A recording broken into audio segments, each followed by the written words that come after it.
Captainship ಅಲ್ಲಿ ಇವತ್ತು brand Mangaluru ಒಂದು ಸೌಹಾರ್ದ ಕ್ರಿಕೆಟ್ ಟೂರ್ನಮೆಂಟ್ ನಾವು ನೋಡ್ತೇವೆ. ಆ ವಾರ್ತಾ ಭಾರತಿ ಮತ್ತು ಪಬ್ಲಿಕ್ ಟಿವಿಯ ವ್ಯೂಸ್ಗಳು ಕೂಡ ಬಂದು ಅದರಲ್ಲಿ ಬರುವ ಕಮೆಂಟ್ಗಳು ಸರಳ ಸ್ಪೀಚ್ ಬಗ್ಗೆ ಕೂಡ ಅದರಲ್ಲಿ ಬಂದಿತ್ತು. ಹಾಗಾಗಿ ಇವತ್ತು ಖಾದರ್ ಸಭೆಯ ಸದಸ್ಯರಾಗಿರುವ ಇರೋಡಿ ಕಾಸ್ಟ್ ಅವರು ಪತ್ರಕರ್ತರಿಗೆ ನಿವೇಶನ ಮತ್ತು ಪತ್ರಕರ್ತರಿಗೆ ಪೆನ್ಷನ್ ಹಾಗೆ ನಮಗೆ ಒಂದು ವೆಲ್ಫೇರ್ ಫಂಡಿಗೆ ಕೂಡ ನಿಧಿ ಈ ಮೂಲಕ ಎಲ್ಲ ನಮ್ಮ ಸ್ಪೀಕರ್ ಸರ್ ಅವರಿಗೆಲ್ಲ ನಮಗೆ ಭರವಸೆಯನ್ನು ಕೊಟ್ಟಿದ್ದಾರೆ. ತಹಸೀಲ್ದಾರ್ ಹತ್ರ ಮಾತಾಡಿ ಪತ್ರಕರ್ತರಿಗೆ ನಿವೇಶನ ಕೊಡುವ ವ್ಯವಸ್ಥೆಯನ್ನು ಮುಂದಿನ ದಿನಾಚರಣೆ ವಿಶೇಷ ಆಗಿದೆ. ಅವರನ್ನು ಈಗ ನಾವು ಸನ್ಮಾನ ಕೂಡ ಮಾಡಲಿಕ್ಕಿದ್ದೇವೆ. ಕಾಮತ್ ಅವರ ಮತ್ತು speaker sir UT Khader sir ಅವರವರನ್ನು ಅಭಿನಂದನೆಯನ್ನು ಕೂಡ ಮಾಡಲಿಕ್ಕಿದ್ದಾರೆ. ಹಾಗೆ ನಮ್ಮ ಹಿರಿಯ ಪತ್ರಕರ್ತರಾಗಿರುವ ಚಿದಂಬರ್ ಬೈಕಂಪಾಡಿ ಅವರು ಬಂದಿದ್ದಾರೆ, ಅವರನ್ನು ಕೂಡ ಸ್ವಾಗತ.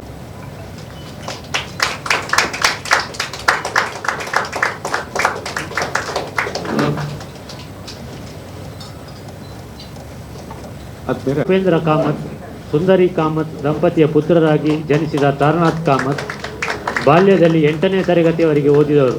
ಬಳಿಕ ಕುಟುಂಬದ ಹತ್ತಿರದ ಬಂಧುಗಳ ಜೊತೆ ಕೆಲಸ ಮಾಡಿ 1-2 ವರ್ಷ ಮಂಗಳೂರಿನಿಂದ ಹೊರಗೆ ದುಡಿಯಲು ಹೋಗಿ ಮರಳಿ ಊರಿಗೆ ಬಂದು ಪತ್ರಿಕಾ ವಿತರಕರಾಗಿ ಮಂಗಳೂರಿನ ಕಂಕನಾಡಿಯಲ್ಲಿ ಕಾಮತ್ ನ್ಯೂಸ್ ಏಜೆನ್ಸಿಯನ್ನು ಆರಂಭಿಸಿ ಕಳೆದ 70 ವರ್ಷಗಳಿಂದ ಕನ್ನಡ ಆಲಿಕೆಗಳನ್ನು ಮಾರಾಟ ಮಾಡುತ್ತಾ ಸುಮಾರು 2,000 ಪತ್ರಿಕೆಗಳನ್ನು ಮನೆ ಮನೆಗೆ ತಲುಪಿಸುವ ಕೆಲಸದಲ್ಲಿ ತೊಡಗಿದ ತಾವು ಪತ್ರಿಕಾ ರಂಗದಲ್ಲಿ ಸಲ್ಲಿಸಿರುವ ಸೇವೆ ಅತ್ಯಂತ ಮಹತ್ವದ ಮತ್ತು ಶ್ಲಾಘನೀಯ ಕಾರ್ಯ. ತಮ್ಮ ಈ ಸೇವೆ ದಿವಂಗತರಾಗಿದ್ದಾರೆ. ಅವರ ಸಹಕಾರ ಮಕ್ಕಳಾದ ಗೊಂಡ ಸಂದರ್ಭದಲ್ಲಿ ನೆರವು ನೀಡಿದ ಜಯಕರ್ ಅವರನ್ನು ನೆನಪಿಸುತ್ತಾ ತಮಗೆ ಸದಾ ಪ್ರೇರಕ ಶಕ್ತಿಯಾಗಿದ್ದ ತಾಯಿಯ ಜೀವನ ಮೌಲ್ಯವಾದ ಇತರರಿಗೆ ಕೆಡುಕನ್ನು ಬಯಸದೆ ಸದಾ ಇತರರ ಹಿತವನ್ನು ಬಯಸುವ ಆದರ್ಶದೊಂದಿಗೆ ಸರಳ ಕೂಡ ಪತ್ರಿಕಾ ದಿನಾಚರಣೆಯ ಶುಭಾಶಯ ಸಲ್ಲಿಸಿಕೊಂಡು ಅತ್ಯಂತ ಸಂತೋಷವಾಗ್ತಿದೆ ಪತ್ರಿಕಾ ದಿನಾಚರಣೆಯ ಕಾರ್ಯಕ್ರಮ ಉದ್ಘಾಟನಾ ಸಮಾರಂಭದಲ್ಲಿ ಭಾಗವಹಿಸಲಿಕ್ಕೆ. ಯಾಕಂತ ಹೇಳಿದರೆ ರಾಜಕಾರಣಿಗಳಿಗೆ ಪತ್ರಕರ್ತರನ್ನು ಬಿಟ್ಟಿರಲಿಕ್ಕೆ ಸಾಧ್ಯವಿಲ್ಲ, ಪತ್ರಕರ್ತರಿಗೆ ರಾಜಕಾರಣ ಬಿಟ್ಟಿರಲಿಕ್ಕೆ ಕೂಡ ಸಾಧ್ಯ ಇಲ್ಲ. ಪರಸ್ಪರ ಒಬ್ಬರಿಗೊಬ್ಬರು ಇರಲೇಬೇಕಾದಂಥ ಒಂದು ಕಾಲಘಟ್ಟ ಎಲ್ಲ ಹಂತದಲ್ಲಿ ಕೂಡ ಇರುವಂಥದ್ದು. ಯಾಕಂತ ಹೇಳಿದರೆ ರಾಜಕಾರಣಿಗಳು ಜನಪ್ರತಿನಿಧಿಯನ್ನು ಕೆಲಸ ಮಾಡಿದರೆ ಅದು ಪತ್ರಿಕೆಯಲ್ಲಿ ಬರಬೇಕು, ಇವರಿಗೆ ಪತ್ರಿಕೆಯಲ್ಲಿ ನ್ಯೂಸ್ ಆಗಬೇಕಾದ್ರೆ ರಾಜಕಾರಣಿಗಳು ಕೂಡ ಬೇಕು. ಪರಸ್ಪರ ಒಬ್ಬರಿಗೊಬ್ಬರು ಬಹುಶಃ ಅಭಿನವದ ಸಂಬಂಧ ಇವತ್ತು ಇರುವಂಥದ್ದು. ಆದ ಕಾರಣ ಬಹುಶಃ ಈಗಾಗಲೇ ಇದು ಹೇಳಿದಾಗೆ ಪತ್ರಿಕಾ ದಿನಾಚರಣೆಯ ಆ ಒಂದು ಇತಿಹಾಸ ಬಹುಶಃ ಈಗಾಗಲೇ ಹೇಳಿದರು. ಈ ಒಂದು ಬಹುಶಃ ಜನರಿಗೆಲ್ಲರಿಗೂ ಕೂಡ ಗೊತ್ತಾಗಿ ಕನ್ನಡ ಯಾವಾಗ ಪ್ರಾರಂಭ ಆಯಿತು, ಭಾಷೆ ಹೇಗೆ ಬಂತು, ಬಹುಶಃ ಇವತ್ತು ಕರ್ನಾಟಕ ಯಾಕೆ ಏಕೀಕರಣಗೊಂಡು ಕರ್ನಾಟಕ ಇವತ್ತು ಹೆಸರು ಯಾಕೆ ಬಂತು ಅಂತ ಹೇಳಿದರೆ ಇವತ್ತು ವಿದ್ಯಾರ್ಥಿ ಕೇಳಿದರೆ ಗೊತ್ತಿಲ್ಲ. ಭಾಷೆ ಆಧಾರದಲ್ಲಿ ಮೈಸೂರಿದ್ದದ್ದು ಕರ್ನಾಟಕ ಅಂತ ಆಗಲಿಕ್ಕೇನು ಕನ್ನಡ ಏಕೀಕರಣ ಸಮಿತಿಯವರು ಕನ್ನಡಕ್ಕೆ ಮಹತ್ವ ಕೊಡಬೇಕಂತೇಳಿ ಸಾಹಿತ್ಯ ಮತ್ತು ಈ ಒಂದು ಹೋರಾಟಗಾರರ ಒಂದು ವಿಶೇಷ ಪ್ರಯತ್ನ ಮತ್ತು ಅವತ್ತಿನ ದೊಡ್ಡ ಮಟ್ಟದ ಒಂದು ಬೇಡಿಕೆ ಮುಖಾಂತರ ಇಡೀ ಕರ್ನಾಟಕ ಅಂತ ಹೆಸರು ಇಲ್ಲುವಂಥ ಬಂದು ಭಾಷೆ ಆಧಾರಿತವಾಗಿ ಕನ್ನಡಕ್ಕೆ ಮಹತ್ವ ಕೊಡಬೇಕಂತ ಬರುವಂಥದ್ದು. ಇದೇ ರೀತಿಯಲ್ಲಿ ಬಹುಶಃ ಇದು ಕನ್ನಡ ಪತ್ರಿಕೆ ಮಂಗಳೂರಿನಲ್ಲಿ ಪ್ರಪ್ರಥಮವಾಗಿ ಪ್ರಾರಂಭ ಆಗಿದೆ ಅಂತ ಹೇಳಿದರೆ ಅದು ಕೂಡ ಬಹುಶಃ ಯಾರಿಗೂ ಕೂಡ ಗೊತ್ತಿರಲಿಕ್ಕಿಲ್ಲ. ಫಸ್ಟ್ ಇಡೀ ರಾಜ್ಯದಲ್ಲಿ ಕನ್ನಡ ಪತ್ರಿಕೆ ಮಂಗಳೂರು ಸಮಾಚಾರ ಅಂತ ಹೇಳಿ ಪ್ರಾರಂಭ ಆದದ್ದು ಮಂಗಳೂರಿನಲ್ಲಿ. ಅದು ಪ್ರಾರಂಭ ಮಾಡಿದ್ದು ಕೂಡ ಮಂಗಳೂರಿನವರ ಭಾರತದವರಲ್ಲ, ವಿದೇಶದ ಫಾದರ್ ಹರ್ಮನ್ ಎಂಬವರು ಬಂದು ಬಹುಶಃ ಇವತ್ತು ನಾವು ಪ್ರೊಟೆಸ್ಟೆಂಟ್ಸ್ ಅಂತ ಹೇಳ್ತೇವೆ, ಅವತ್ತು ಅವರು ಬಂದು ಪ್ರಪ್ರಥಮವಾಗಿ ಇದು ಸ್ಟಾರ್ಟ್ ಮಾಡಿದಂಥ ಇವತ್ತು ಇತಿಹಾಸ. ಅದರ ನಂತರ ನಮ್ಮ ಸಾಮಾಜಿಕ ಮತ್ತು ರಾಷ್ಟ್ರದ ಬೆಳವಣಿಗೆಯಲ್ಲಿ ಪತ್ರಕರ್ತರು ಮತ್ತು ಪತ್ರಿಕಾ ರಂಗ ಅದರದ ಬಹಳಷ್ಟು ಕೊಡುಗೆಯನ್ನು ಕೊಟ್ಟಿದ್ದೆ ಅಂತ ಮರೆಯಲಿಕ್ಕೆ ಸಾಧ್ಯ ಇಲ್ಲ. ಎಲ್ಲ ಕಾಲಘಟ್ಟದಲ್ಲಿ ಕೂಡ ಪತ್ರಿಕೆ ಮತ್ತು ಪತ್ರಿಕೆ ಆಗ ಬಂದಿದೆ. ಮಹಾತ್ಮ ಗಾಂಧೀಜಿಯವರು ಕೂಡ ಪತ್ರಿಕೆಯನ್ನು ಪ್ರಾರಂಭ ಮಾಡಿದರು ಜನರಿಗೆ ಬೇಕಾಗಿ.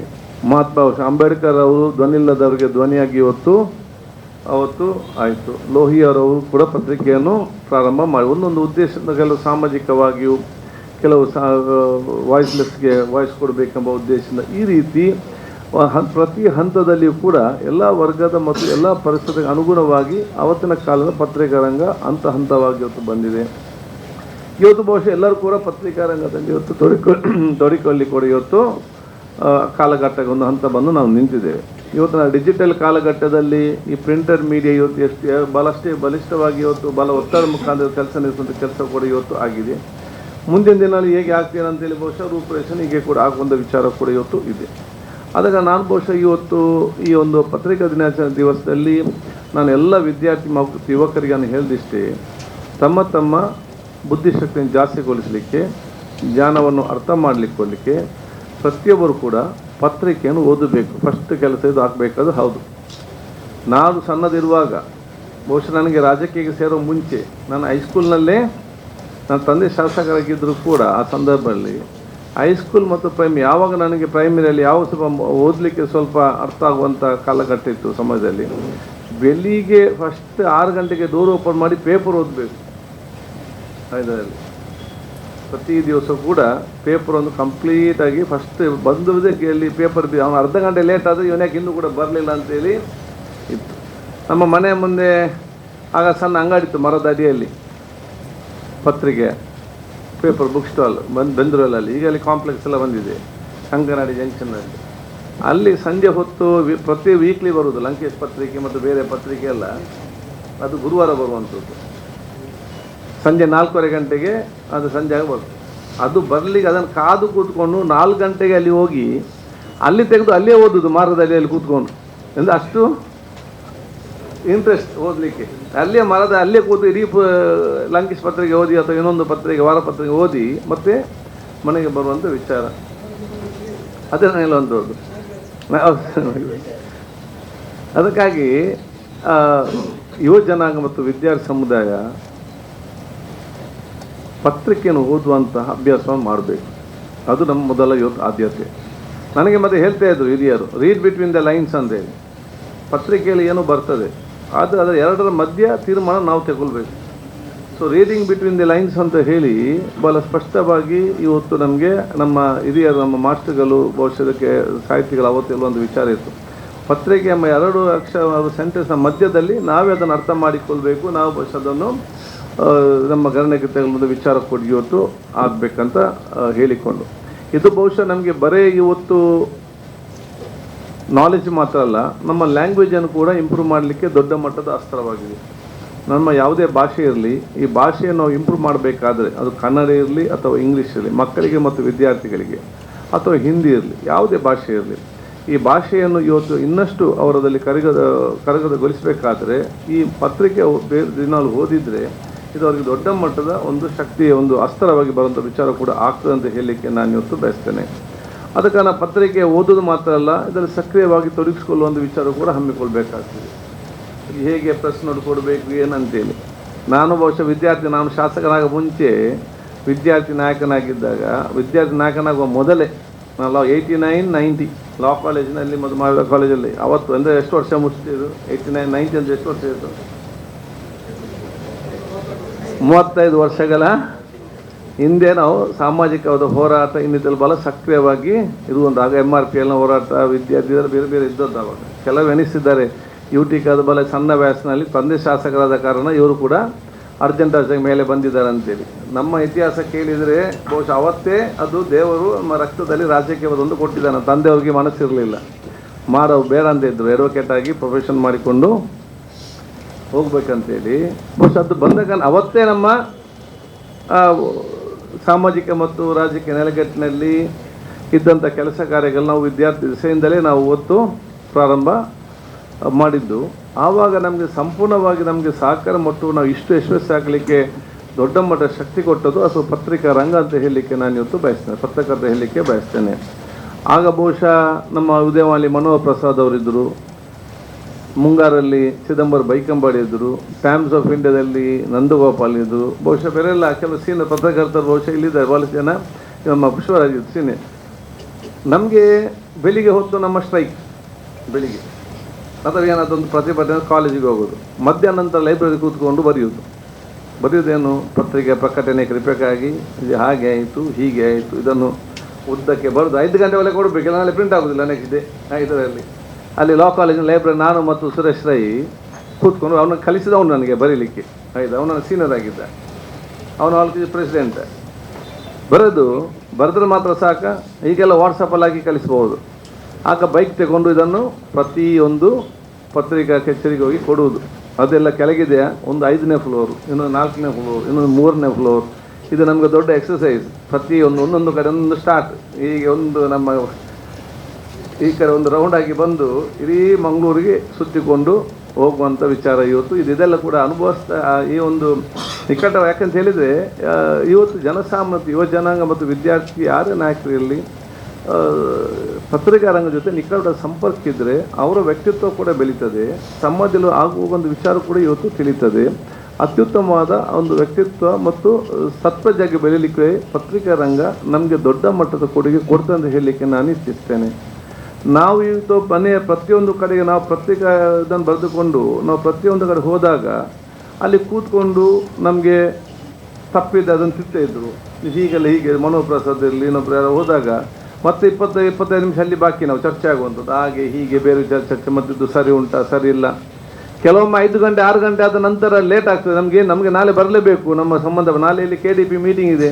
KDP ಮೀಟಿಂಗಲ್ಲಿ ವಿದ್ಯಾರ್ಥಿಗಳ ಸಮಸ್ಯೆ ಚರ್ಚೆಗೆ ತಗೊಳ್ಳೇಬೇಕು. ಏನು ಮಾಡಬೇಕು?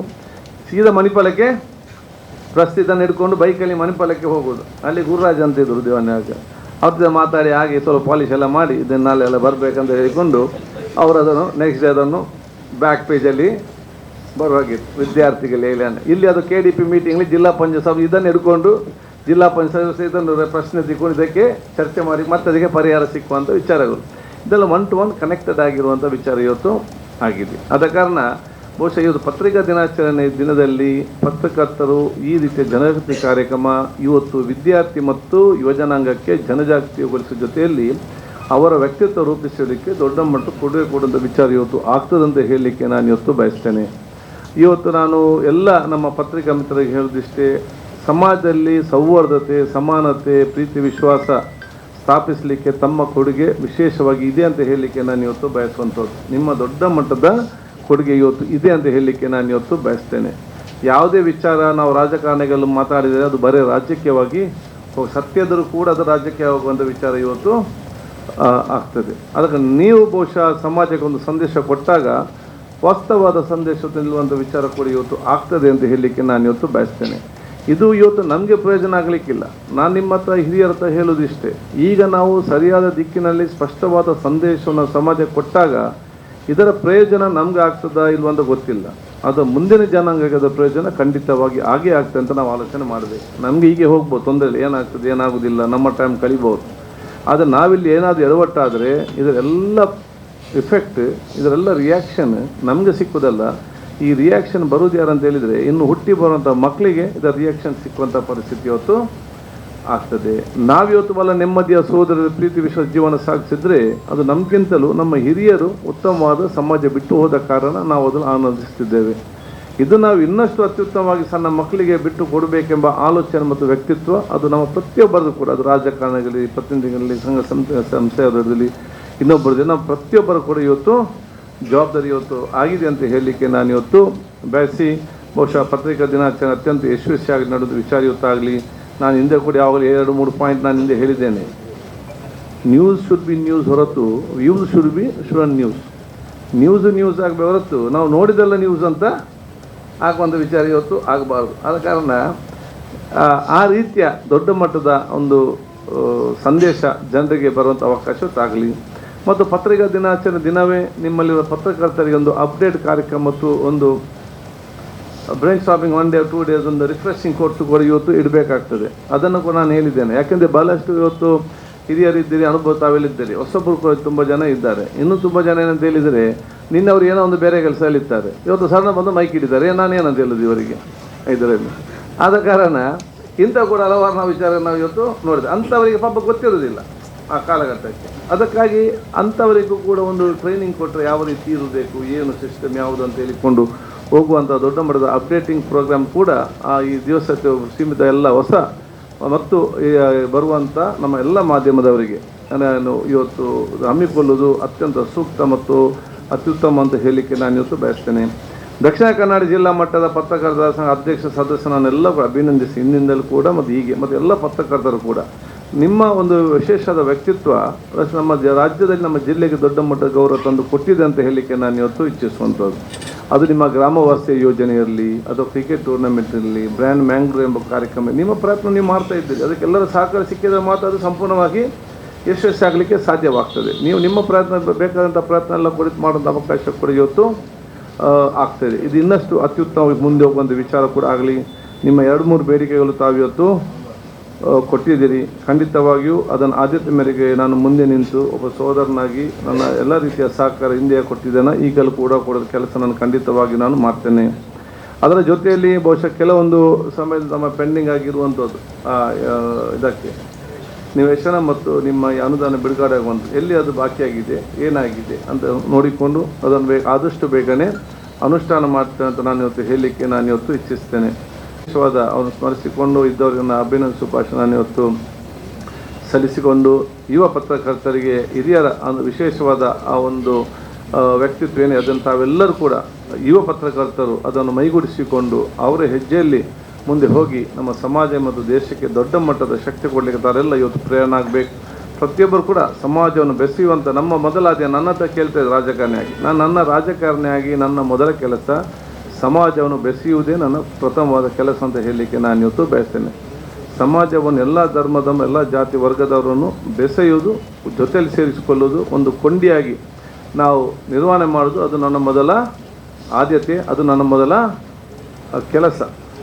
ನಾವು ಪರಸ್ಪರ ಚರ್ಚೆಗಳು ವಿಚಾರಗಳು ಬೇರೆ ಬೇರೆ ಬರ್ತದೆ, ಅದು ಕುಟುಂಬದಲ್ಲಿ ಬರ್ತದೆ, ಫ್ರೆಂಡ್ಸ್ ಮಧ್ಯೆ ಬರ್ತದೆ, ನಿಮ್ಮ ಅಸೋಸಿಯೇಷನ್ ಮಧ್ಯದಲ್ಲಿ ಬರ್ತದೆ, ಬರದಿರುವುದಿಲ್ಲ, ಇರಲೇಬೇಕು, ಅದು ದೇವರು ಶಾಸ್ತ್ರ ಅಂತ ನಿಯಮ.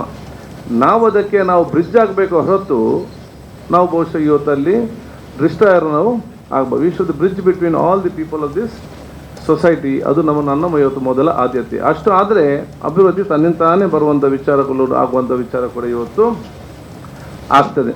ಅದಕ್ಕಾಗಿ ಬಹುಶಃ ನಾನು ನಿಮಗೆಲ್ಲ ಶುಭಾಶಯ ನಾನು ಇವತ್ತು ಸಲ್ಲಿಸಿಕೊಂಡು ಎಲ್ಲ ನಮ್ಮ ಜನಪ್ರತಿನಿಧಿಗಳಿಗೆ ಕೂಡ ಅವರ ಜವಾಬ್ದಾರಿಯೆಲ್ಲ ಅರ್ಥ ಮಾಡಿಕೊಂಡು ಅವ್ರು ಬಹುಶಃ ಇರುವಂಥ ಅವಕಾಶ ಇವತ್ತು ಜನಪ್ರತಿನಿಧಿ ಆಗಬೇಕು. ಯಾಕಂದರೆ ಜನಪ್ರತಿನಿಧಿ ಸರಿ ಇದ್ದರೆ ಮಾತ್ರ they will be a model and inspiration to the society.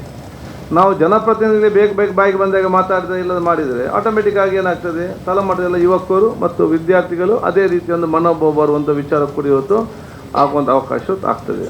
ಅದಕ್ಕೆ ನಾನು ಜನಪ್ರತಿನಿಧಿಗಳು ಪತ್ರಿಕಾ ರಂಗದವರು ಜೊತೆಗೂಡಿಕೊಂಡು ಸಮಾಜಕ್ಕೆ ಉತ್ತಮವಾದ ಸಂದೇಶ ಕೊಡೋ ಕೆಲಸ ನಾವೆಲ್ಲ ಕೂಡ ಮಾಡುವಂತ ಹೇಳಿಕೊಳ್ತಾ, ನಾವೆಲ್ಲರೂ ಕೂಡ ಜೊತೆಯಾಗಿ ಮುಂದೆ ಹೋಗುವ, ನಾವು ಜೊತೆ ಮುಂದೆ ಹೋಗುವ ಸಂದರ್ಭದಲ್ಲಿ ಯಾರ ಹಿಂದೆ ಉಳಿದಿದ್ದಾರೆ ಅವರ ಕೈ ಹಿಡಿದು ಮುಂದೆ ತಗೊಂಡ ಜವಾಬ್ದಾರಿ ನಾವೆಲ್ಲ ಕೂಡ ಇವತ್ತು ಹಮ್ಮಿಕೊಳ್ಳು ಅಂತ ಹೇಳಿಕೊಳ್ತಾ, ಮತ್ತೊಮ್ಮೆ ನಿಮಗೆಲ್ಲರಿಗೂ ಕೂಡ ಪತ್ರಿಕಾ ದಿನಾಚರಣೆ ಶುಭಾಶಯಗಳು.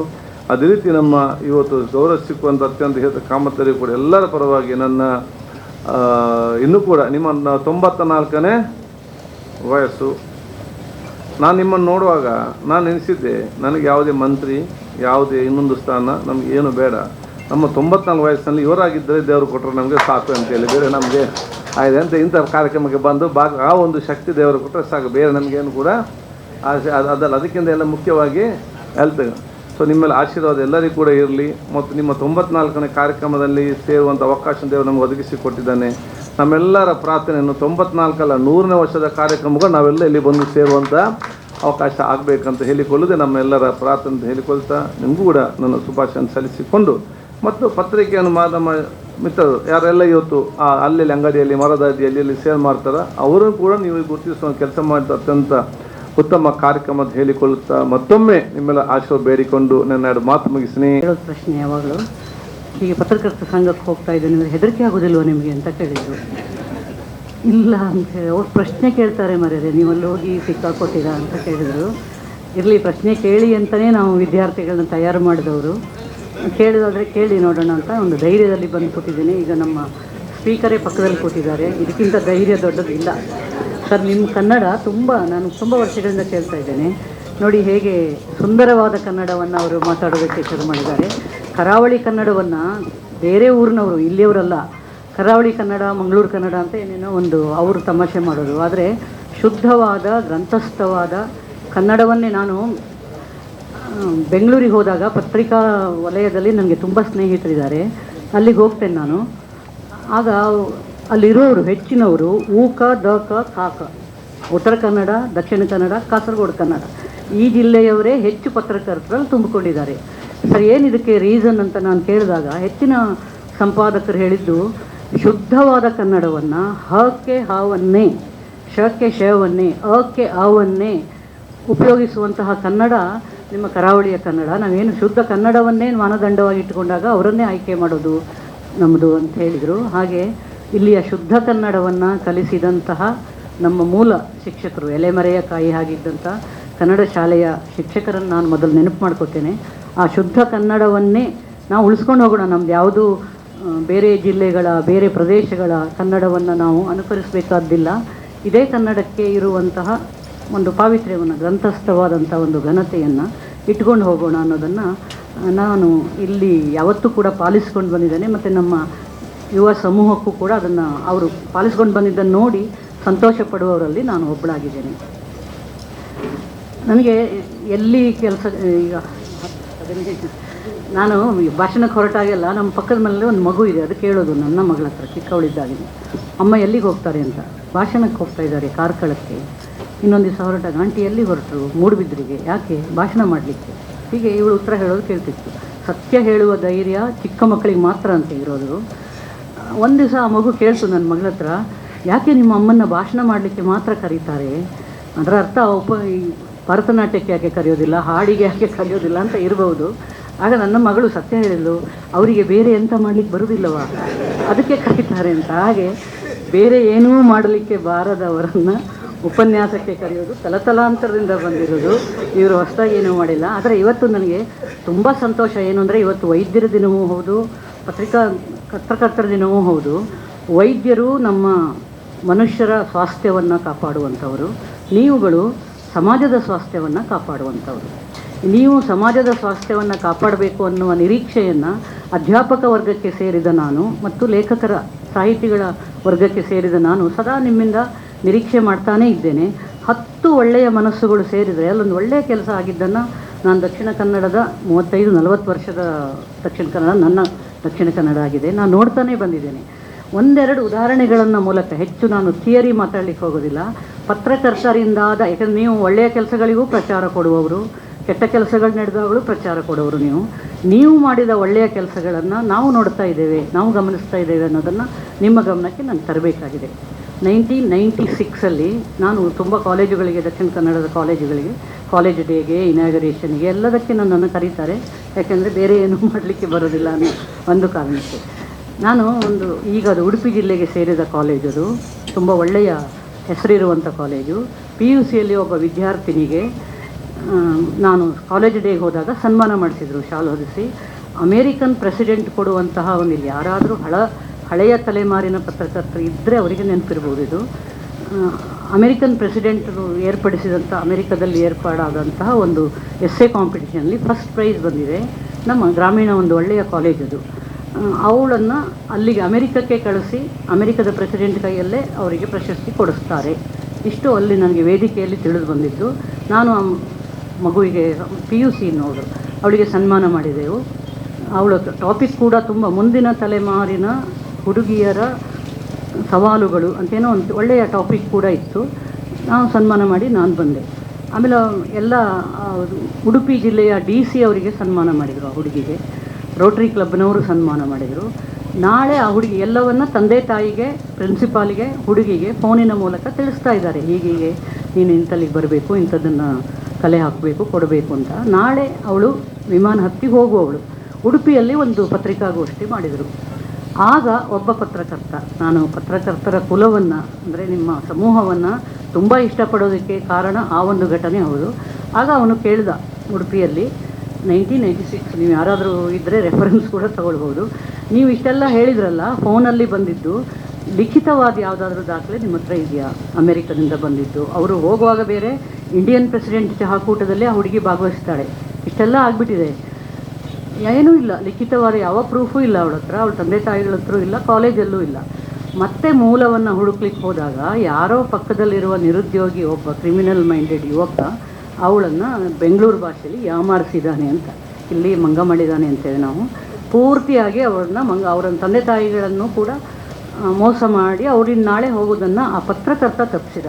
ಸಾಮಾಜಿಕ ಜವಾಬ್ದಾರಿ ನನ್ನ ಅರ್ಥದಲ್ಲಿ ಇದು. ನೀವು ಮೈಯೆಲ್ಲ ಕಣ್ಣಾಗಿ ಕಾಯ್ತಾ ಇರ್ತೀರಲ್ಲ, ಇಂತಹ ಅನೇಕ ಘಟನೆಗಳು ನಡೀತಾ ಇರ್ತವೆ, ಅವುಗಳನ್ನು ಗಮನಿಸಬಹುದಾದ ಸವಲತ್ತುಗಳು ನಿಮಗಿವೆ.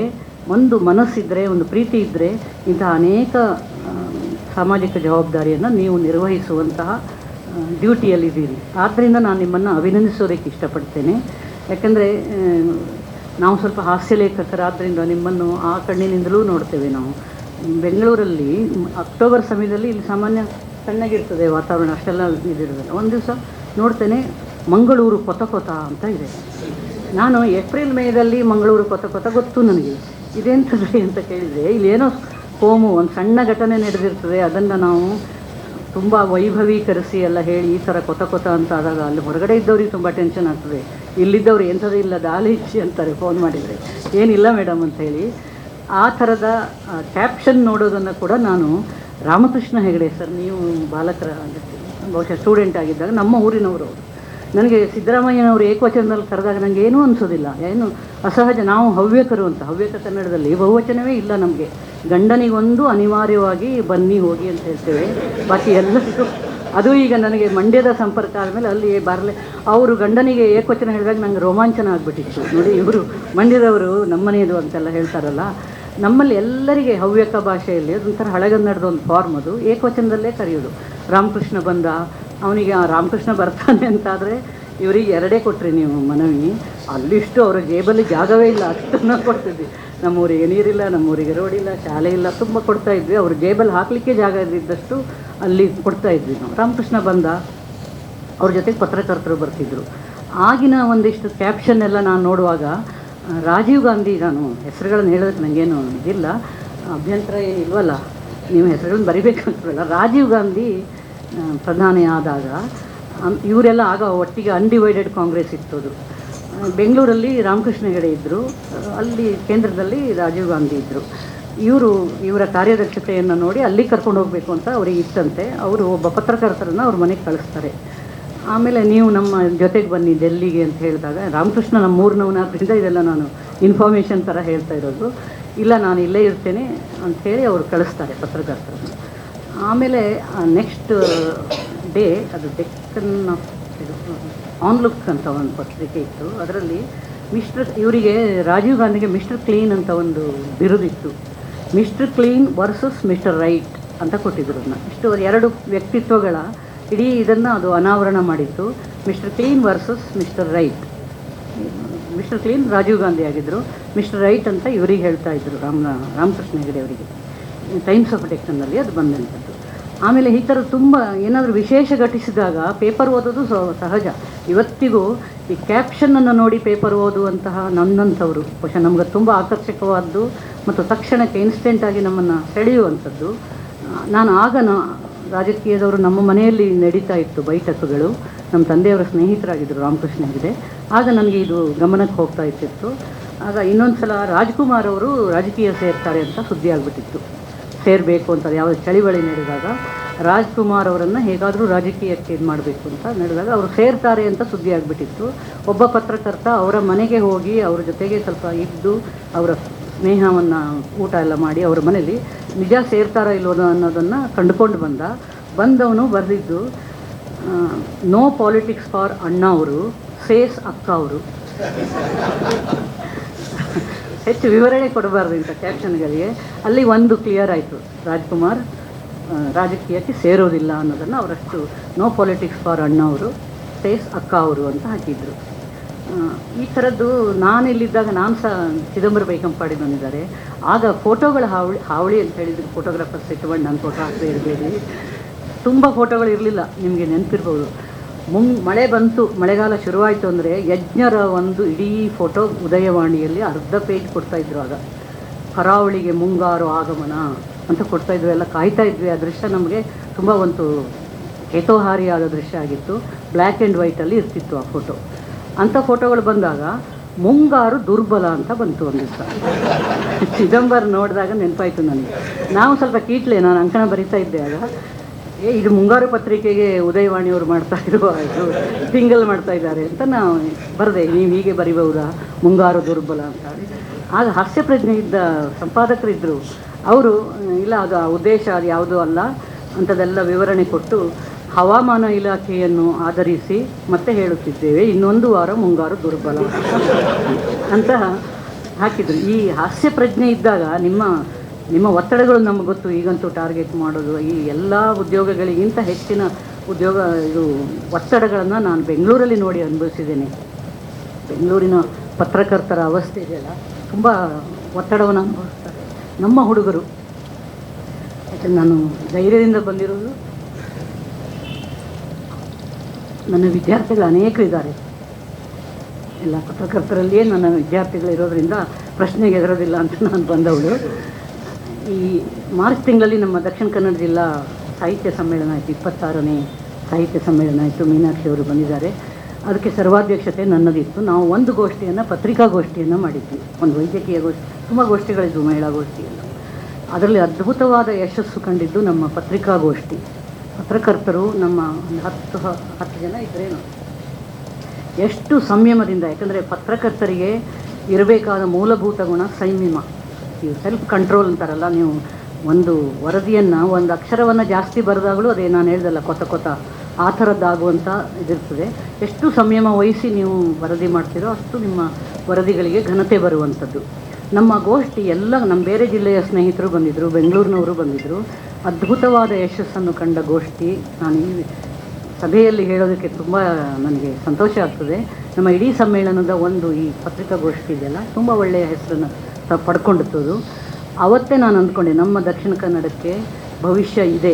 ಯಾಕಂದರೆ ನಿರಾಸೆಯನ್ನು ಹಬ್ಬಿಸೋರು ತುಂಬ ಜನ ಇರ್ತಾರೆ. ಅಯ್ಯೋ ಹೋಯ್ತು ರೀ, ಆ ಕಾಲದಲ್ಲಿ ಆಗೋಯ್ತು ಅಂತ ಅಲ್ಲ, ತುಂಬ ಒಳ್ಳೆಯ ಭವಿಷ್ಯ ಇದೆ. ನಮ್ಮ ಯಂಗ್ ಮೈಂಡ್ಗಳು ಅದರಲ್ಲಿ ತೊಡಗಿಕೊಂಡಿದ್ದಾರೆ ಅನ್ನೋದನ್ನು ನಾನು ಎಲ್ಲಿ ಕೂಡ ಹೇಳೋದಕ್ಕೆ ಇಷ್ಟಪಡ್ತೇನೆ. ಅವತ್ತು ಆ ಟೌನ್ ಹಾಲಲ್ಲಿ ಕೂಡ ನಾವು ಅದನ್ನು ಚರ್ಚೆ ಮಾಡಿದ್ವಿ. ನೀವು ಮಾಡಿದ ಒಳ್ಳೆಯ ಕೆಲಸಗಳನ್ನು, ಅನೇಕ ಕೆಲಸಗಳನ್ನು ನಾನು ಕೇಳ್ಕೊಂಡಿದ್ದೇನೆ. ನೀವು ಯಾವುದೋ ಒಂದು ಒಳ್ಳೆಯ ಕೆಲಸ ಮಾಡಿದಾಗ ಸುಳ್ಯದ ಯಾವುದೋ ಸ್ಕೂಲಿಗೆ ಹೋಗಿ ನೀವು ಶುರು ಮಾಡಿದ್ದನ್ನು ಫಾಲೋ ಅಪ್ ಮಾಡ್ತಾ ಬಂದಿದ್ದಾರೆ. ಆ ಮಕ್ಕಳಿಗೆ ಎಲ್ಲ ಫೆಸಿಲಿಟೀಸನ್ನು ಕೊಟ್ಟು ಅಲ್ಲಿ ಬೆಳೆಯೋದಕ್ಕೆ ಶುರು ಮಾಡಿದಾರಲ್ಲ, ಅವ್ರಿಗೆ ಬೇಕಾದ ತರಕಾರಿ ಬೆಳ್ಕೊಳ್ಳೋದು, ಅವರ ಸಾವಯವ ತರಕಾರಿಯನ್ನೇ ಶಾಲೆ ಮಕ್ಕಳು ಊಟ ಮಾಡೋದು, ಮತ್ತು ಮಾರಾಟ ಮಾಡಿ ಆ ಹಣವನ್ನು ಶಾಲೆಯ ಅಭಿವೃದ್ಧಿಗೆ ಬಳಸ್ಕೊಳ್ಳೋದು, ಇವೆಲ್ಲ ಪತ್ರಕರ್ತರಿಂದ ನಾವೇನು ನಿರೀಕ್ಷೆ ಮಾಡಿದಂಥದ್ದಲ್ಲ. ಬಟ್ ಒಂದು ಒಳ್ಳೆಯ ಸಂಪ್ರದಾಯವನ್ನು ಹುಟ್ಟು ಹಾಕಿದಂತಹ ಶ್ರೇಯಸ್ಸು ಇಲ್ಲಿಯ ಪತ್ರಕರ್ತರಿಗೆ ಸಲ್ತದೆ. ನಾನು ವಿಶೇಷವಾಗಿ ಶಿಕ್ಷಣ ಇಲಾಖೆಯ ಪರವಾಗಿ ಮತ್ತೊಬ್ಬ ಲೇಖಕಿಯಾಗಿ ನಿಮ್ಮನ್ನು ಅಭಿನಂದಿಸೋದಕ್ಕೆ ಇಷ್ಟಪಡ್ತೀನಿ. ಈ ಥರದ ಒಳ್ಳೆಯ ಮನಸ್ಸುಗಳು ಒಳ್ಳೆಯ ಕಡೆ ಪ್ರವೃತ್ತವಾದಾಗ ನೀವು ಖಂಡಿತ ಸಮಾಜಕ್ಕೆ ಜವಾಬ್ದಾರಿ ಅಂತ ನಾವೇನು ಹೆಡ್ಡಿಂಗ್ ಬರ್ಕೋತೀವಲ್ಲ, ಆ ಸಾಮಾಜಿಕ ಜವಾಬ್ದಾರಿನ ನೀವು ತುಂಬ ಸೊಗಸಾಗಿ ನಿರ್ವಹಿಸ್ತಾ ಇದ್ದೀರಿ ಅನ್ನುವಂಥದ್ದು. ಅವರ ಬೇಡಿಕೆಗಳು ನೆರವೇರಿಸಿದ್ದಾರೆ. ಯಾಕಂದರೆ ಪತ್ರಕರ್ತರ ಸಂಕಷ್ಟ, ಕಾರ್ಮಿಕರ ದಿನವೇ ರಜೆ ಇಲ್ಲ ಪಾಪ ಅವರಿಗೆ. ಕಾರ್ಮಿಕರಿಗಿಂತಲೂ ಅವರು ಕೆಲಸ ಮಾಡಬೇಕು. ಆಮೇಲೆ ಅನೇಕ ಸೌಲಭ್ಯ ವಂಚಿತರಾಗಿದ್ದು ಗೊತ್ತು, ಪೆನ್ಷನ್ ಇಲ್ಲ, ಆ ಥರದ್ದು ಮೆಡಿಕಲ್ ಫೆಸಿಲಿಟೀಸು, ಅವುಗಳು ನೀವೇ ಮಾಡ್ಕೊಳ್ತಾ ಇರೋದು ಕೂಡ ಸಂತೋಷವಾದ ಸಂಗತಿ. ಯಾಕಂದರೆ ನಿಮ್ಮ ಕುಟುಂಬದ ಸದಸ್ಯರ ಜವಾಬ್ದಾರಿ ಕೂಡ ನಿಮ್ಮ ಮೇಲೆ ಇರೋದ್ರಿಂದ ಅದನ್ನೊಂಚೂರು ನಾನು ನೆನಪಿಸ್ತೇನೆ. ಆರೋಗ್ಯಕ್ಕೆ ಸಂಬಂಧಪಟ್ಟಂಥ ಎಲ್ಲ ವ್ಯವಸ್ಥೆಗಳನ್ನು ಈಗಿಂದ ನೀವು ಯಂಗಿದ್ದಾಗ, ನಾನು ಇನ್ನು ಹೊಸ ಸೇರಿಸ್ಕೊಂಡಿದ್ದು ಈ ಒಂದು ಕೋರಿಕೆಯನ್ನು, ನೀವು ಯಂಗಿದ್ದಾಗ think of your old days, retired days and be prepared for your unhealthy circumstances. ದೈಹಿಕವಾಗಿ ಅನ್ಹೆಲ್ದಿ ಆದಾಗ ಮಾನಸಿಕವಾಗಿ ನಾವು ಗಟ್ಟಿ ಇರಬೇಕು ಅಂದರೆ ನಾವು ಯಂಗಿದ್ದಾಗ ತಯಾರಿ ಮಾಡ್ಕೋಬೇಕು. ಪತ್ರಕರ್ತರಿಗೆ ಏನು ಬೇಕು ಅದನ್ನು ಸರ್ಕಾರದ ವತಿಯಿಂದ ನಾನು ಇದರಲ್ಲಿ ಹೇಳ್ತಾ ಇರೋವಂಥದ್ದು, ಇವರೆಲ್ಲರ ಏನು ಸಮಕ್ಷಮದಲ್ಲಿ ಅವ್ರ ಪರವಾಗಿ ಕೋರಿಕೆ. ಹೌದು, ನಾನು ಖಂಡಿತವಾಗಿ ಅದನ್ನು ನಮ್ಮ ಹುಡುಗರಿಗೆ, ಪತ್ರಕರ್ತರಿಗೆ ಒದಗಿಸಿಕೊಡಬೇಕು ನಾವು ಆ ಭದ್ರತೆಯ ಫೀಲಿಂಗನ್ನು. ಆಮೇಲೆ ನೀವು ಹಾಸ್ಯ ಪ್ರಜ್ಞೆ ಇಟ್ಟುಕೊಳ್ಳಿ ಅಂತ ನನ್ನ ಒಬ್ಬ ಹಾಸ್ಯ ಲೇಖಕಿಯಾಗಿ ನಿಮ್ಮ ಹತ್ರ ಕೋರಿಕೆ. ತುಂಬ ಗಡಚಾದ ಮಂಡ್ಯದಲ್ಲಿ ಒಂದು ನಾಲೆಗೆ ಬಸ್ ಬಿದ್ದು ಎಷ್ಟೊಂದು ತೀರ್ಕೊಂಡ್ರು ಮಕ್ಕಳು. ಅದನ್ನು ಫಾಲೋ ಅಪ್ ಮಾಡಿ ಒಂದು 15 ದಿನ ಬರೆದ್ರು ಕೆಲವು ಪತ್ರಕರ್ತರು. ಆ ಫಾಲೋ ಅಪ್ ಮಾಡಿದಾಗ ಅದನ್ನೊಂದು ಜಾಗಕ್ಕೆ ತಂದು ನಿಲ್ಲಿಸಿ, ಒಂದು ಯಾವುದೋ ಒಂದು ಇತ್ಯರ್ಥವಾದಂತಹ ಅಥವಾ ಒಂದು ಒಳ್ಳೆಯ ರೀತಿಯಲ್ಲಿ ಎಂಡ್ ಆಗುವಂತಹ ಸಂದರ್ಭಕ್ಕೆ ತಂದು ನಿಲ್ಲಿಸಬೇಕಾದ ಹೊಣೆಗಾರಿಕೆಯನ್ನು ನೀವು ವಹಿಸ್ಕೋಬೇಕು. ನೀವೇನೋ ಒಂದು ಮಹತ್ತರವಾದ ಏನೋ ಒಂದು ದುರ್ಘಟನೆ ನಡೆದಿರ್ತದೆ ಅಥವಾ ಏನೋ ಮೋಸ ನಡೆದಿರ್ತದೆ, ಅದನ್ನು ತಗೊಂಡೋಗಿ ನಿಲ್ಲಿಸುವಂಥದ್ದು. ನಾನು ಯಾವಾಗಲೂ ಮಹಿಳೆಯರ ಪರವಾಗಿ ಹೋದಾಗ ಎಲ್ಲಿಯವರೆಗೆ ಮೋಸ ಹೋಗೋರು ಇರ್ತಾರೋ ಅಲ್ಲಿಯವರೆಗೆ ಮೋಸ ಮಾಡೋರು ಇರ್ತಾರೆ ಅಂತ ಒಂದು ಮಾತಿದೆ. ನಾನು ಮಹಿಳಾ ಕಾಲೇಜಿಗೆ ಹೋದಾಗೆಲ್ಲ ಈ ಮೋಹನನ್ನು ನೆನಪು ಮಾಡ್ಕೊತೇನೆ. Shri Durga textiles and readymades ಕಳೆದ ಸುಮಾರು ವರ್ಷಗಳಿಂದ ಗ್ರಾಹಕರ ಸಂತೃಪ್ತ ಸೇವೆಯಲ್ಲಿ ತಾಲೂಕಿನ ಜನರ ಮನಗೆದ್ದಿರುವ ಸಂಸ್ಥೆ. ನಮ್ಮಲ್ಲಿ ಕಾಂಜೀವರಂ ಫ್ಯಾನ್ಸಿ ಸೀರೆಗಳು, ಸೂಟಿಂಗ್ ಆ್ಯಂಡ್ ಶರ್ಟಿಂಗ್, ಎಲ್ಲ ರೀತಿಯ ರೆಡಿಮೇಡ್ ಡ್ರೆಸ್ ಮೆಟೀರಿಯಲ್ಸ್, ಸಣ್ಣ ಮಕ್ಕಳಿಂದ ಹಿಡಿದು ವಯಸ್ಕರವರೆಗೆ ನಿಮ್ಮ ಮನಕುಪ್ಪುವ ವಿವಿಧ ಶೈಲಿಯ ವಿನೂತನ ಡಿಸೈನ್ನ ಕಲರ್ಫುಲ್ ಬಟ್ಟೆಗಳು ನಮ್ಮಲ್ಲಿ ದೊರೆಯುತ್ತದೆ. Shri Durga textiles and readymades, the complete family showroom, Durga complex, ಮುಖ್ಯ ರಸ್ತೆ, ಉಜಿರೆ. ಸಂಪರ್ಕಿಸಿ 9980865208.